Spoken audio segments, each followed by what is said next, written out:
Hello?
Welcome to Virtual Scholars Day presentation of Medora Chidlow and Calcia Moore, both pre-professional kinesiology seniors. Thank you very much for being here. This presentation and others can be found at OBU Scholarly Commons, and it is part of our Virtual Scholars Day. So thank you. I will now turn things over to Medora, I believe.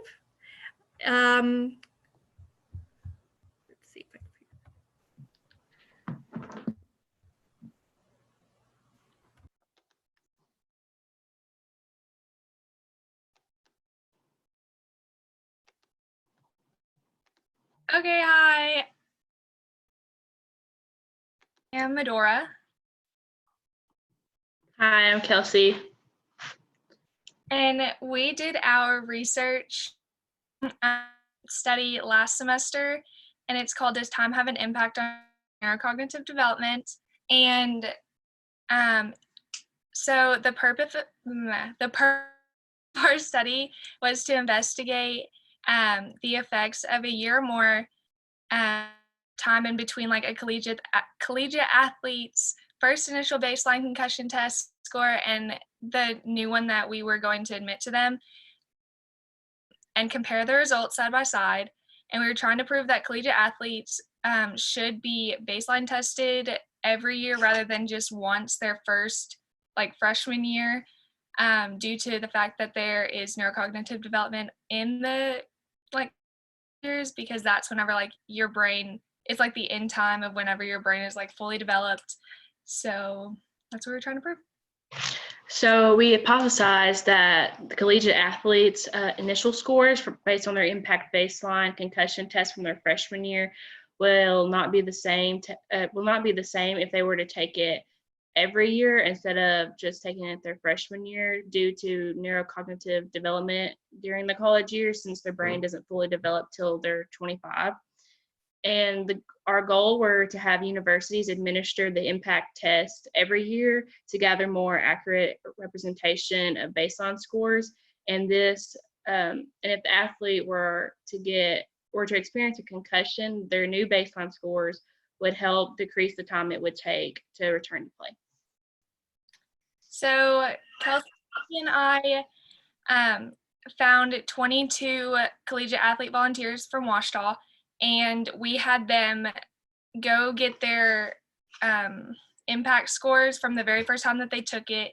And I put that in like an Excel sheet, and I gave a serial number, so there's confidentiality among like whenever I put it into this presentation, so nobody would know each other's like identities.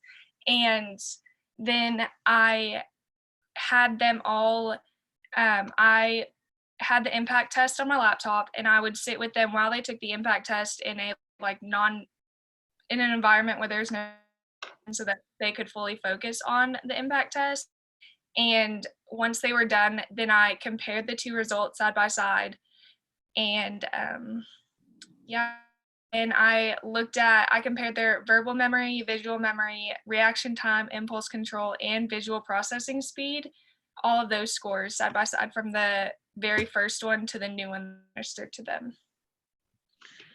So in our results, it showed that out of the 22 total participants that we administered the new impact test to, 19 of them improved in one or more of the sections of their new baseline scores.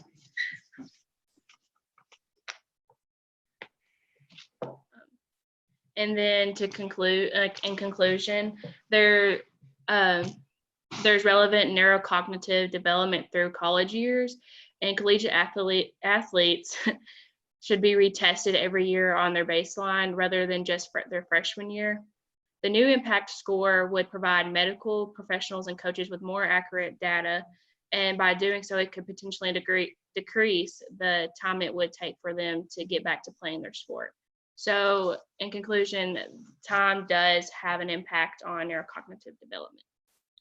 And also, Kelsey was saying, so the athletic trainer and medical professionals, they compared their like post-concussion baseline scores to their previous like initial scores, and they try to match the scores as closely as possible to, that's just like a way of saying like, okay, this is where they were, so able to like return to play with their specific sport.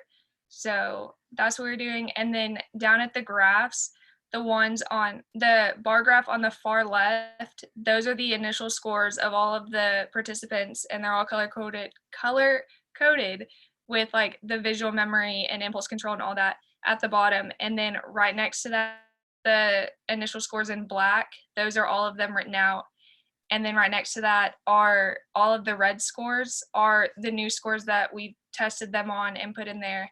And the blue scores are the ones that they improved on. And then the bar graph right next to that are just their scores all together in another bar graph. So you can kind of see like the comparison between those two.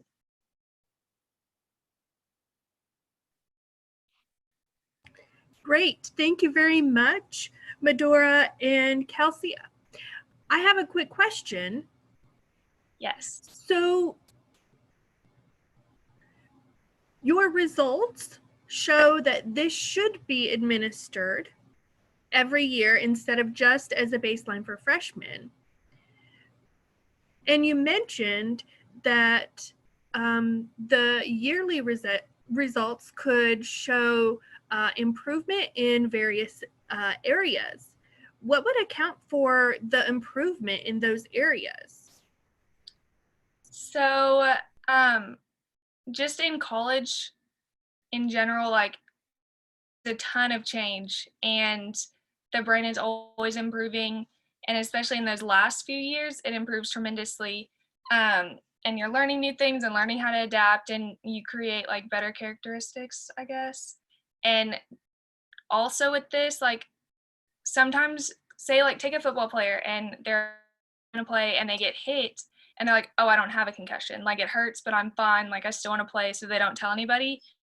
And then like that could dramatically like increase or decrease like their scores based on like their previous ones, or like you get hit during the summer or hit your head during the summer and you don't like want to go to a doctor because it's summertime and most college students are like, oh, I don't want this to put a damper on my summer, so they don't go get it. So this would like basically allow them to have more accurate scores for the athletic trainers and coaches. Great. And so the negative results in these various categories would show effects of a concussion. Would there be some ways to assist individuals that have lower scores to be able to then improve those scores over time and through various techniques or therapies?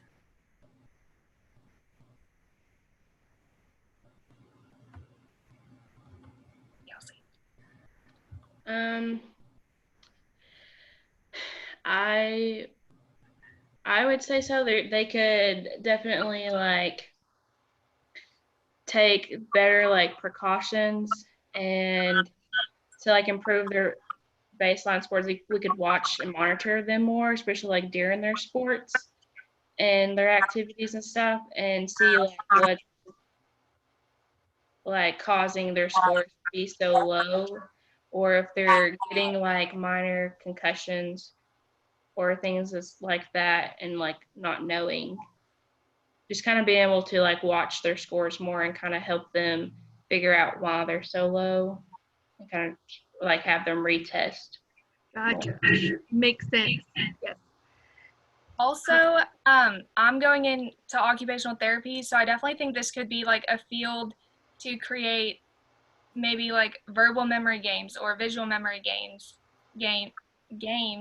or thing that could help them, just like a way to just like basic games and then turn it into like a verbal memory game and then have like different stages to hopefully help them increase like their impulse control or visual processing speed or something like that. Very cool. Dr. DeWitt, did you have a question? Yeah, I first of all, let me say, I hope you can hear me, but great job, great looking poster. I know you did an extensive literature review, and just share a little bit about what you found in the literature when you were looking at, is this something that the literature supports, or is this contrary? Does this contradict what the literature says, or can you guys share a little bit about that? So I had this like an idea for whenever you mentioned Scholars Day, I was like, oh, I want to do something on concussions. So I tried researching if anybody had posted anything about a study like ours, and I couldn't find anything. And I looked all over like EBSCOhost and like all of that, and I couldn't find any. Kelsey, could you? Mm-mm. No, it's like every time I searched on like many webs or many like of like the EBSCOhost and like many websites, and I even just searched like the internet, and there might have been one maybe, but they're really like nobody is really tested over this, or like wrote about it or done a study. Yeah, they always, all the ones that I read mentioned just like initially testing them and then not testing them ever again because they don't experience a concussion. Or I found ones that like said how they compared the results from like their initial to their concussion scores, but I never saw any that mentioned having like collegiate athletes compare their initial scores and then retake it a year or so later and then compare those results to see if there were any changes. Yeah, they mostly just only retested anytime they got a concussion instead of doing it like every year to compare it to. So they would have to go off their test from the very first year when their brain has changed a lot more from their first year. Okay, thank y'all. Wonderful presentation. Thank you very much, Medora and Calcia. Are there any other questions or anything? All right. Well, thank you very much for watching this Virtual Scholars Day presentation. Thanks. Thank you.